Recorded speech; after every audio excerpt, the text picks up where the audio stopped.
Hello, and thank you for joining me for part 2 of my video.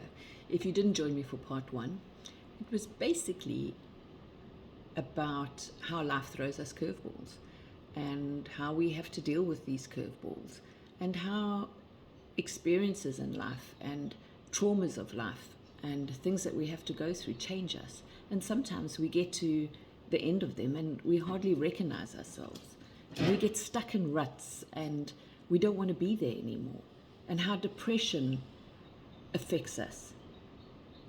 And I'm not here to tell you that you need to follow step A, B, and C and everything will be beautiful and you'll be living a Cinderella type life.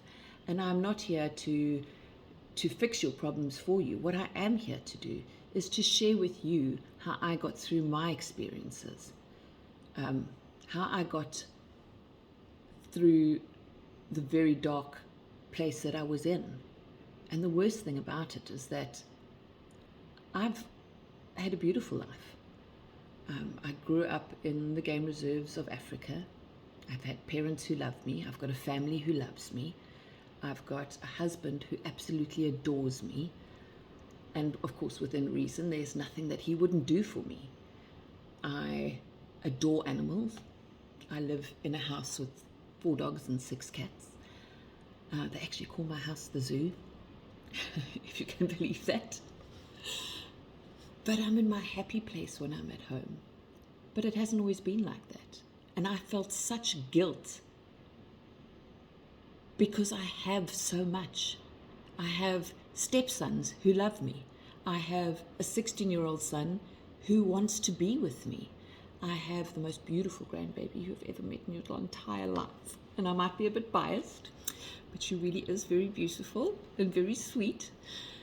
I have an environment, I live in an environment that should inspire the people who live here. And yet I found myself feeling guilty because I was depressed. And I was depressed through grief. I was depressed through having to deal with my cancer and the mind games that cancer plays with you for years after your body has healed. And I remember my sister-in-law saying to me, how's everything going? And it was about 3 months after I'd had my final surgery. And I said to her, no, good, everything's fine. And she said, and mentally? And I burst into tears because she hit the nail on the head.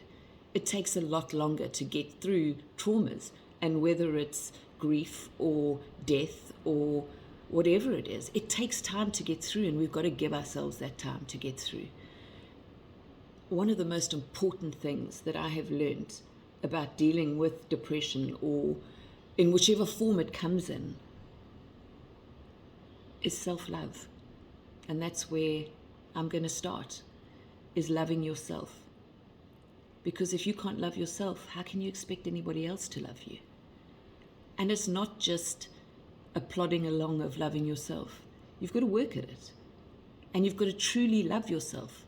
Because at any age, but especially at our age, you have walked this journey with yourself. And you're the only person that has been there all the time. And you need to be grateful for yourself for doing that. So I will teach you, number 1, how to promote self-love. Something that has worked for me, that I hope works for you. Because if I can get one person to wake up in the morning and go, today was better than yesterday, then I feel like I've done what I set out to do. And hopefully I will have more than just one person. And hopefully I will inspire you. And hopefully through you, you will inspire other people. So if you want to carry on walking this journey with me, give me a thumbs up, share, subscribe, and we'll see you on the next video.